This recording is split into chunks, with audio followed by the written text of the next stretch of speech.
How's everyone doing? It's Marvin back again with another video. And I know in yesterday's video I said that maybe this group wouldn't be that interesting, but we've already had a really good game between OG and Big. Really back and forth.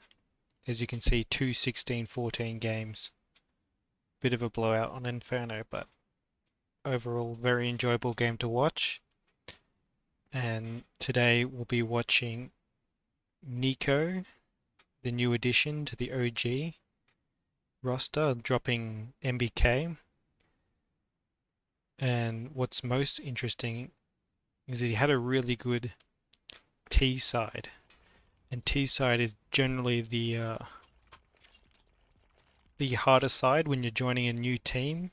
In, like generally the CT side, you just play your spots, and if you get the spots you like, you're going to be it's pretty plug and play kind of um, like adjustment. Like it's not too hard to adjust to a new team on the CT side.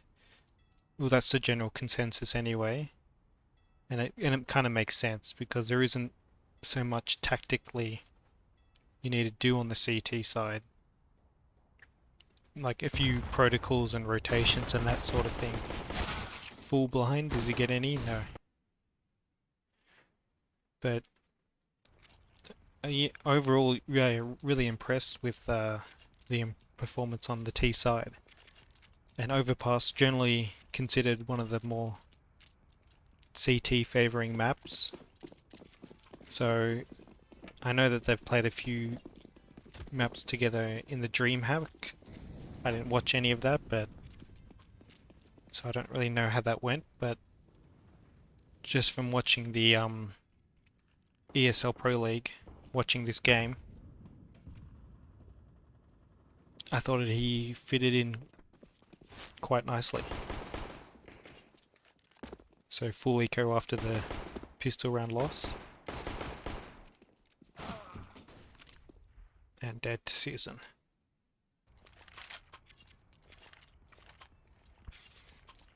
So, like I said, he's coming in for MBK, and if you haven't seen my video I did on MBK where he had a really good T side on Dust 2 against Cloud9 on the in the IEM Katowice play-in tournament, where they eliminated Cloud9,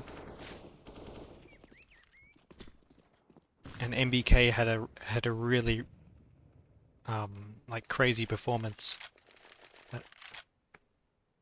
Like in terms of scoreline, he went 33 and 15 with like roughly 120 ADR. So I did a video on that. And what was most interesting about that video for me was that from his point of view, I wasn't actually really blown away with the... Okay, a couple nice kills on the AK here. Xantaris peeking. And he just catches it, and a nice catch onto... who was the other one? I don't know, I think he caught Searson. Was it Searson running away towards map? Just caught him, shot him in the back, so the couple of nice kills. First two kills of the series for him. And it looks like they're going to get a round out of it. But yeah, like I was saying, the MBK video I made, and check it out if you haven't watched it. But my takeaway was that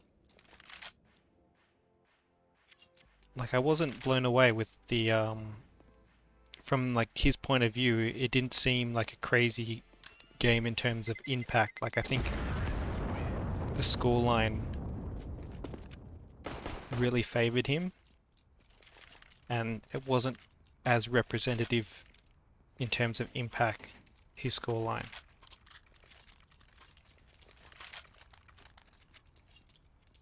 Like not to say that he played bad, Like you don't go plus 18 in KD without hitting some nice shots. And I remember he had some nice shots and some nice rounds.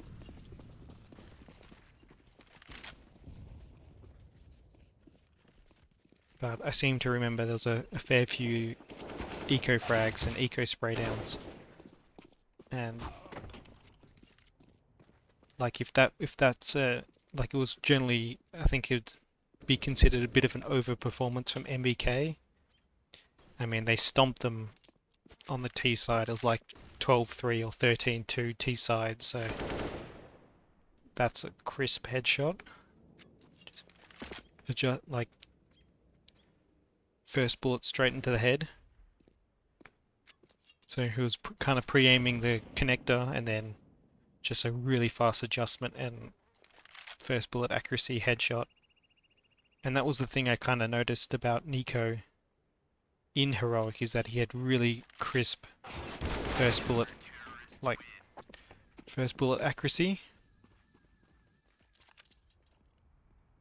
And that's really going to help you on the T side with the AKs, because first bullet, if you hit the first bullet in the head, they're going to die.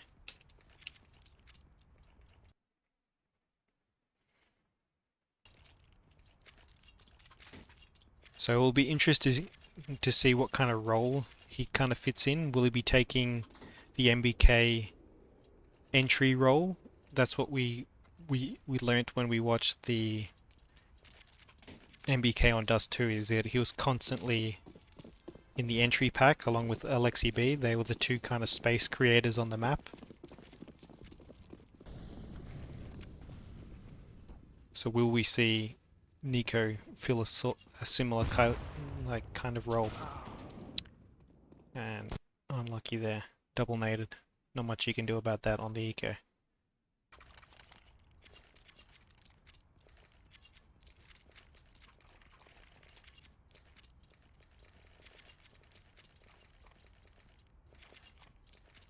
So yeah, like I was saying, if that Dust 2 game was an overperformance, and I didn't really see like anything like that overly impressive, like his normal level frankly hasn't really been that good. And I understand that his role is to make space, just like Niko is doing now, catching Searson, so he takes the party peak Searson. And I think Searson actually, from what I remember watching the broadcast, Searson actually stuck around to throw a nade or a molly. So he got the pick, but then stuck around too long, and Niko was able to capitalize on the run back. And it does seem like he is, again, really crisp first bullet. Just flicks straight to the head. First bullet dead. So it does seem like he is going to be filling a similar type of entry role, which is quite interesting. If that's the case, and he's going to perform like this, then things should be looking good for OG.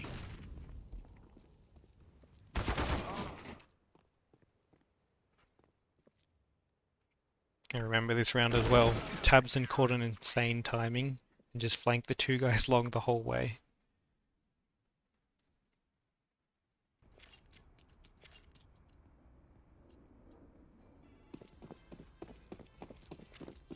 So yeah, ultimately what I'm trying to say is that it makes sense that MBK comes out. I know Thorin. Nice, fucking Tech 9. Okay.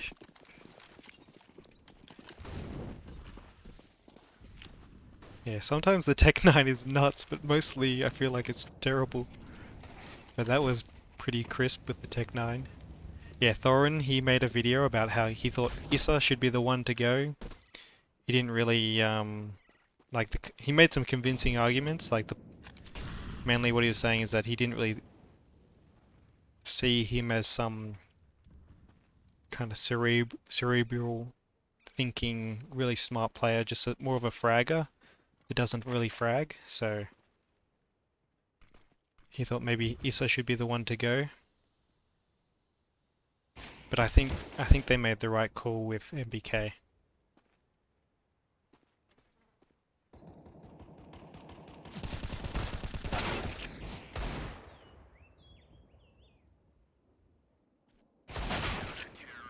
And Issa had a really good game on the next map, which was Nuke. He had some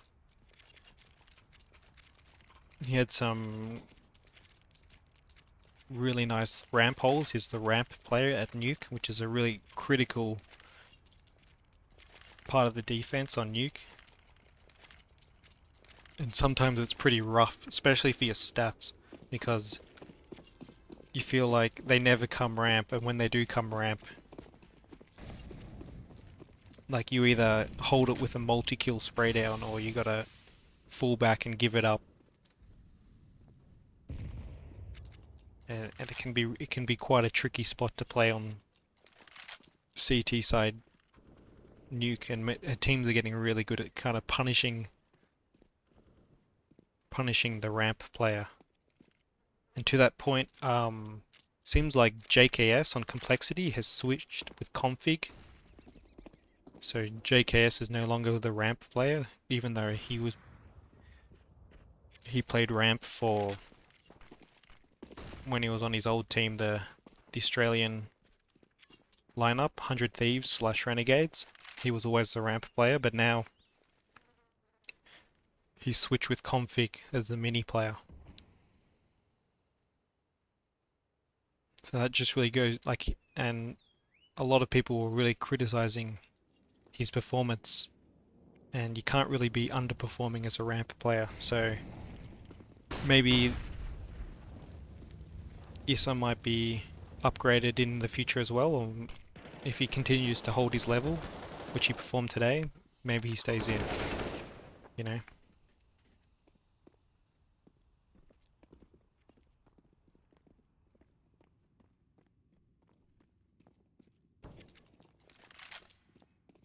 It really was quite silly to empty the mag through the smoke, because as you saw, it's pretty easy punish to just wait for the reload. And what is I think it was Keto, what's he supposed to do? Like switch to a pistol? He's just coming through. And looks like Niko's really crisp with the headshots, so if you got no bullets in your M4, you gotta switch to the pistol to try and catch Niko coming through the smoke. Yeah, not so sure that was a good idea, especially in the 5-1-2.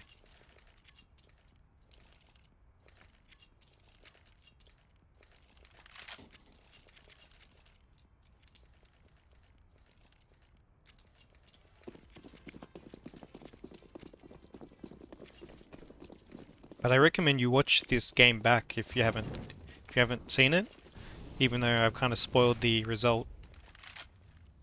They were both the first two maps anyway were really good, really good to watch. Like I said, both 16-14, but like the whole thing was really back and forth, really close the whole time. Really felt like a good brawl. Both teams were performing well. So he sees two there and gets blind and tries to hold the spray, catch a lucky kill, but doesn't really work too well.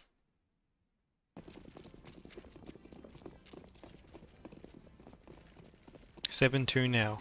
So looks like, yeah, he's really fitting in and he's getting these entry kills, but unfortunately,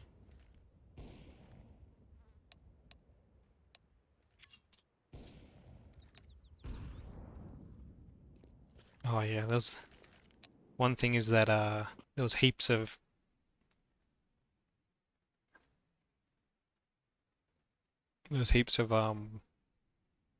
I think there was like 4 tech pauses in this match.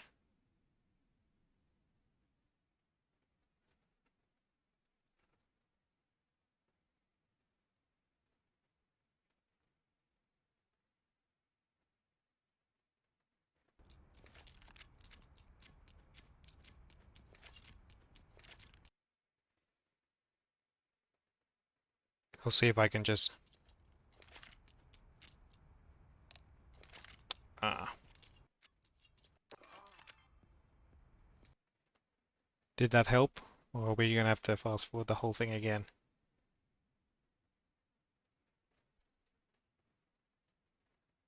Unlucky. Anyway. Yeah, I'm really quite impressed with the fit into the T side. Like he's getting all the entry kills, but they're just not capitalizing with the rounds. And so can't really blame Niko for that. Like he's doing his job.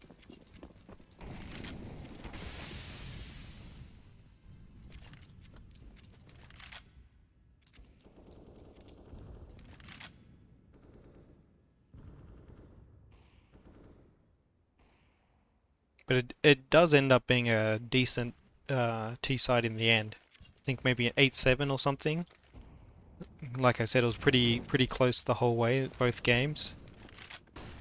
And really just credit to Alexi B for just how seamless the transition has been into integrating a new player into the T side. And it really just, for me, it kind of reaffirms my belief, my trust in Alexi B as the real deal, as a really good. Another entry kill. Keto not looking. Tabson stuck. Alexi B gets that one.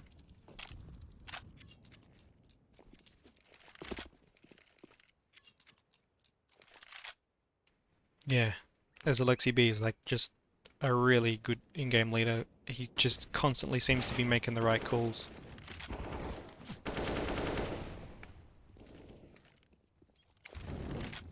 Good trade there.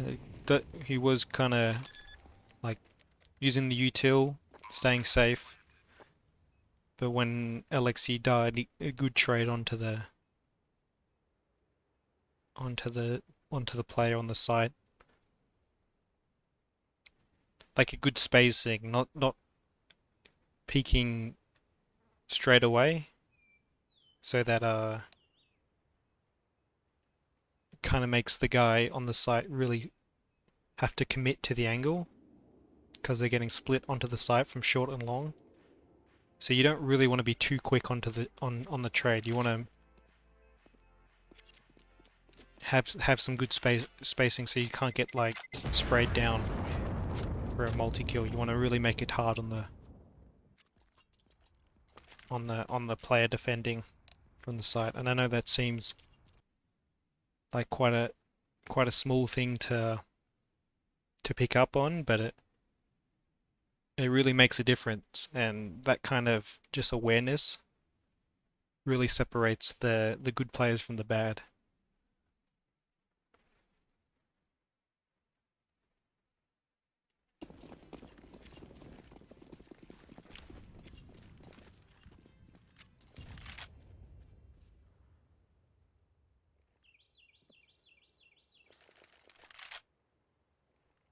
So I'm not actually sure what the story is with Heroic and Nico, because they said in the broadcast that he was actually being benched by Heroic before OG acquired him, and that he's actually playing on loan as a stand-in and is not a confirmed part of the roster. So I'm not actually too sure. Maybe I should have looked it up or something. I'm sure I could find it easily if I just maybe look on HLTV for what the story is, but at the end of the day, it doesn't really matter. He's playing on OG now, and he's looking pretty good for his first game. Not his first game, sorry. He played in DreamHack. But for the, beginning of his OG career, it seems like the right move, at least in my opinion, just based on what I kind of saw with MBK on the lineup, and like what I've kind of witnessed just from watching this game. Again, the entry with the bomb.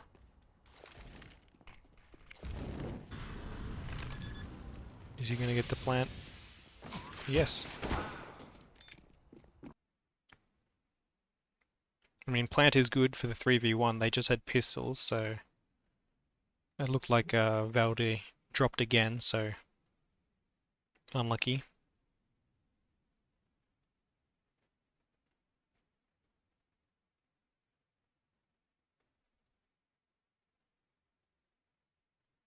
Maybe there could have been an argument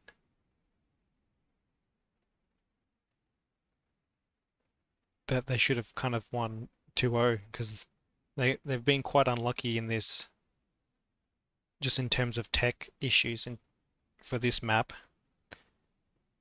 There wasn't any issues for the rest of the series, but this is their map pick and they actually lose it 16-14. So quite a close game, and maybe if a few things went their way, including these tech issues. But, online CS, what can you do?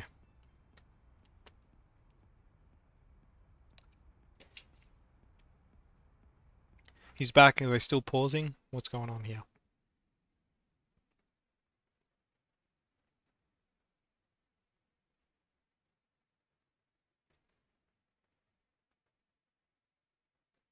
Do they need to give his gun back, or what? I don't know if he only has 800 bucks, so that's probably not right.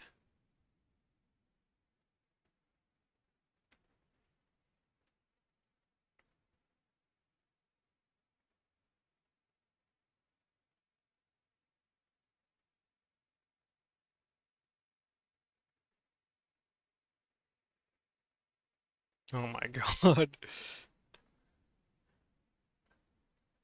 I don't want to fast forward the round because then we'll miss a round, but I see no other way.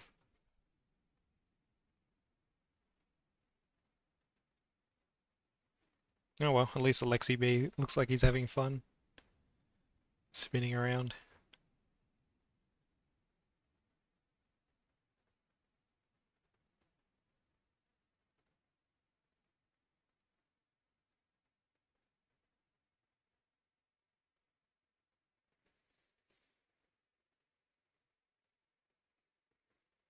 Maybe I should take the time to talk about Big. I mean, what can you say? I feel like they played pretty well, both maps. I mean, all three maps. Well, maybe not Inferno. They kind of got wrecked. And I do consider Big a pretty good Inferno team, so I'm not really sure what the issue was on on their T side, but basically that they couldn't get anything going on their T side in Inferno, and it makes life pretty hard if you can't get some T rounds on Inferno.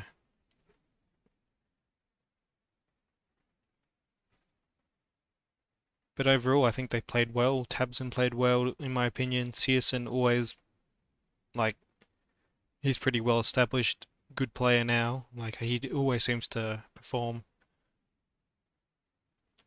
even maybe if his team's not.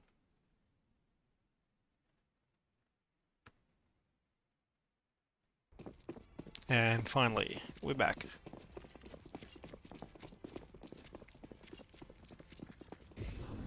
But I do think Big will probably advance. Complexly 2-0'd Fun plus Phoenix. Two pretty convincing wins. Like I said, them and Renegades are probably the two weakest teams. Fun plus Phoenix I'm talking about there. So yeah, them and Renegades are probably two weakest.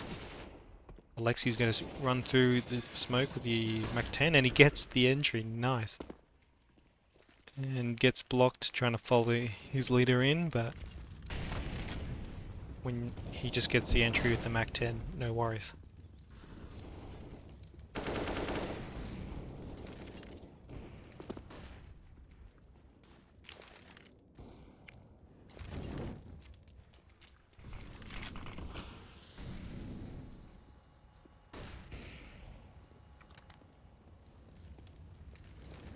Two v2 here. And he's stuck on the site, okay. Keto on the flank, what happens here? Just gonna run A. Pretty standard, because he's flanked through Monster. Trying to do his best Shiro impression, Alexi B.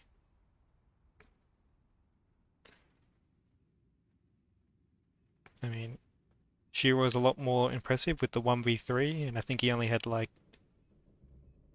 He only got the bomb down with like a second or two to spare. And he's just gonna peek. And Keto was kind of ready for it, but not really.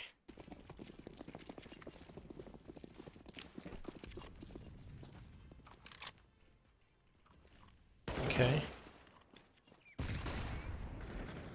Saw someone party, I'm assuming that's going to be Searson.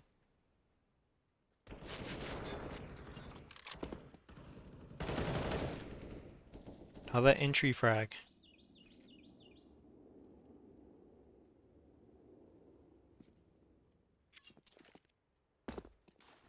Seems to be very strong on these entries, very consistently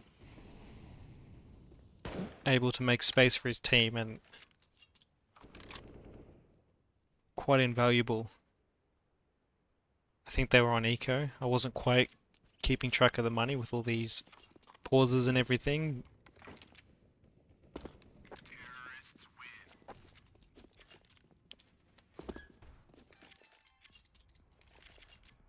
But they all count, even if they're only got pistols.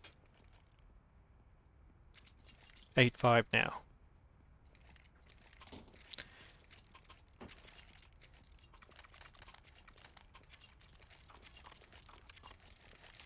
He's going to stick with the Galil, even though they have money to buy the AK. Pretty, I mean, it's not unheard of.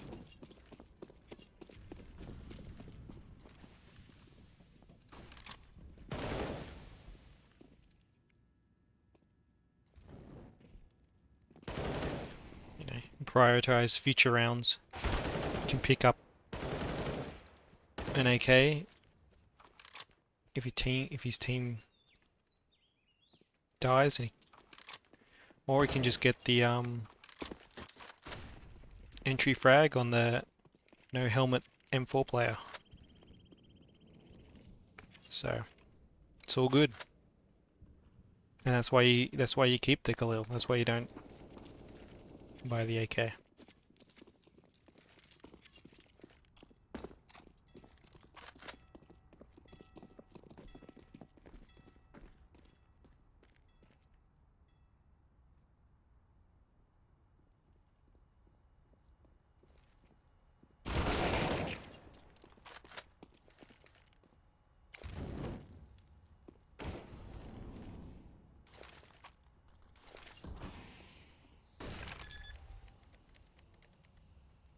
Two v1. He knows he's heaven with the orb.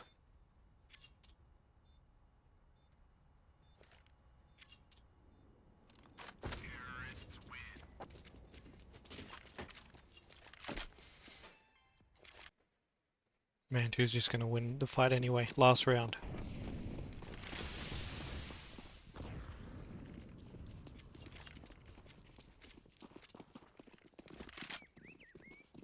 Yeah, I mean, overall, really impressed. I mean, I can't understand why Heroic have benched Niko. He seemed to be one of their better players with Stown.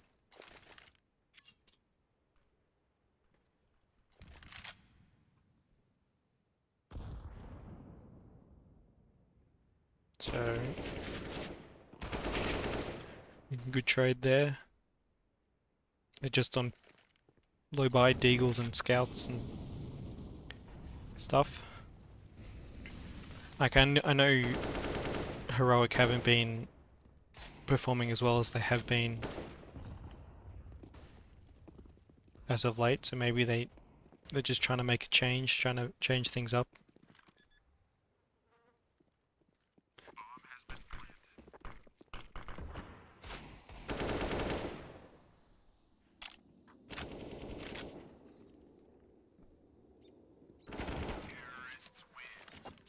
And he was ready for the last guy too.